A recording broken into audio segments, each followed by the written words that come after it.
जहरीली नागिन पार्ट 5। अज फारूक। रुखसार उससे अब भी बेखबर थी। नाग ने एक फुंकार मारी।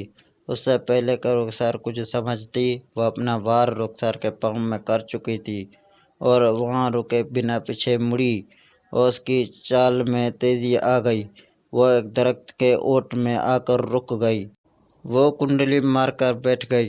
रुखसार को एक बहुत जहरीला नाग काट चुका था। अब तक तो उसे ज़मीन पर गिरकर तड़प तड़प के मर जाना चाहिए था, मगर उससे तो जैसे कुछ महसूस ही ना हो।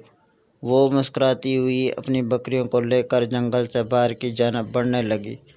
उस नाग ने जहरीली फुंकार मारी और पलक झपकते ही वहाँ एक इंतहाई खूबसूरत लड़की आ चुकी थी, जो बेलिबास थी और चेहरा गुस्से से लाल। ये कैसे संभव? कंतीरा का काटा पानी नहीं मांगता और ये बच गई। भला ऐसा कैसे मुमकिन है? मैं इच्छाधारी नागिन हूँ। मेरे अंदर हजारों नागों से जहरीला जहर है। भले ही कोई कितना नेक क्यों ना हो, जहर से उसे कोई नेकी नहीं बचा सकती। उसके दिमाग में हजारों सवाल गर्दिश कर रहे थे। कुछ भी हो, इस लड़की को मैं यहाँ से जाने नहीं दूंगी। रुखसार जंगल से बाहर निकलने वाली थी कि अचानक उसके कदम रुक गए। उसे एक बहुत दर्दनाक चीज़ सुनाई दी थी। रुखसार फौरन हैरत से पीछे पलटी। उसका पलटना था ही कि अचानक उसके सर पर बहुत बड़े पत्थर से वार हुआ हो, जो कंतेरे के हाथ में था। रुखसार की आंखों के सामने सब कुछ धुंधला होने लगा। वो अपने होश खोने लगी और उससे पहले जज समझती वो ऊंधे मुंह ज़मीन पर गिर गई। जादू से नहीं मार सकती, जहर से नहीं मार सकती, पर इंसानी तरीक़े से तो मार सकती हूँ ना। वो मुस्कुराई और रुखसार पर झुक गई। वो उस वक्त नाग के मंदिर के हाल में खड़ी थी।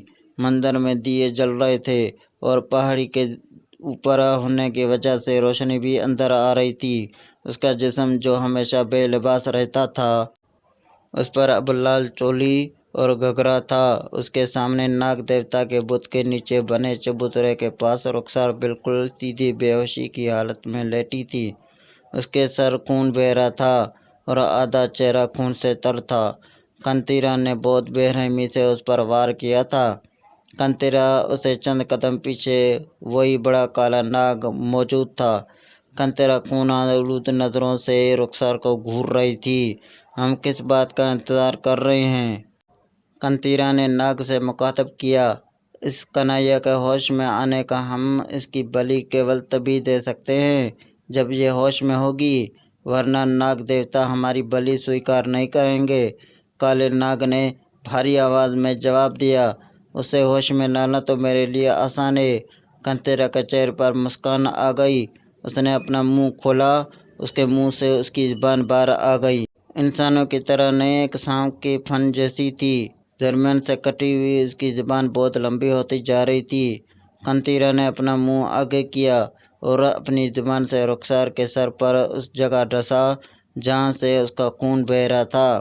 फिर उसकी ज़ुबान छोटी होती जा रही थी और वापस उसके मुंह में आ गई। तभी रुखसार के सर मौजूद जख्म गायब हो गया और उसकी आंखें धीरे धीरे खुलने लगी। रुखसार की आंखें जैसे खुली, वो धीरे धीरे उठकर बैठ गई। उसके सर पर अभी भी बहुत दर्द हो रहा था। अपने आप को एक अनजान जगह देखकर वो फौरन तेज़ी से उठ खड़ी हुई। उसकी नज़र कंतीरा और उसके उकम में खड़े नाग पर पड़ी तो उसके होश उड़ गए। मैं कहाँ हूँ? ये कौन सी जगह है? कौन हो तुम? रुखसार का जिस्म पसीने से तर हो गया था। अपने सामने इतने बड़े और खौफनाक नाग को देखकर किसी के भी होश उड़ सकते थे। तुम इस वक्त नरक जहन्नम में हो, मर चुकी हो तुम, कंतीरा ने हंसकर कहा। रुखसार ने चारों तरफ का जायजा ले लिया था और मंदिर में खुद को देखकर वो समझ चुकी थी कि उसके साथ क्या होने वाला है। क्योंकि वो हिंदुओं के दरमियान पली बड़ी थी, वह जानती थी कि इंसान को बुत के कदमों तले तभी लटाया जाता है जब उसे भेंट चढ़ानी हो।